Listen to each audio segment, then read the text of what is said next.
అబ్బా ముందు ఆ బిజినెస్ ప్లాన్ అంటే చెప్పవే.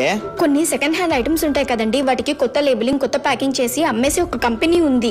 ఆ డీలర్షిప్ మా అన్నయ్యకే వచ్చిందండి. అందులో కానీ ఇన్వెస్ట్ చేసామనుకోండి 85% ప్రాఫిట్ ఉంటుందంటండి. ఇది జనాల్ని మోసం చేసినట్టు అవుతుంది కదే. ఇప్పట్లో మోసాలు చేయకుండానే బిజినెస్ చేస్తున్నారా? వాడెవడో చేశాడు కదా, నేను అలా చేయని.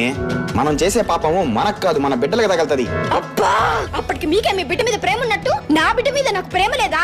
ఏంటే ప్రతి దానికి చిరాకు పడతానే ఉంటావు? ప్రతి దానికి నేను చిరాకు పడ్డం కాదు, నా ఫ్యామిలీ గురించి నేను వేసుకున్న ప్రతి ప్లాన్ కి మీరు అడ్డుపడుతున్నారు. అవునులే, మీరు మీ ఫ్యామిలీతో లేరు కదా అని మా ఫ్యామిలీ ఎక్కడ బాగుపడిపోతుందని మీకు కడుపు మంట.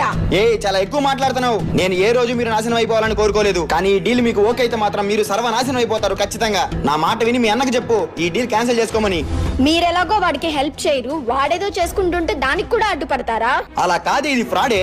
ఎప్పటికప్పుడు పీకల మీదకి వచ్చేస్తుంది, అప్పుడు దాన్ని మనం బేర్ చేయలేమే. మీకు చేత కాదని చెప్పండి, దయచేసి చేసేవాడిని మాత్రం చెయ్యనివ్వండి.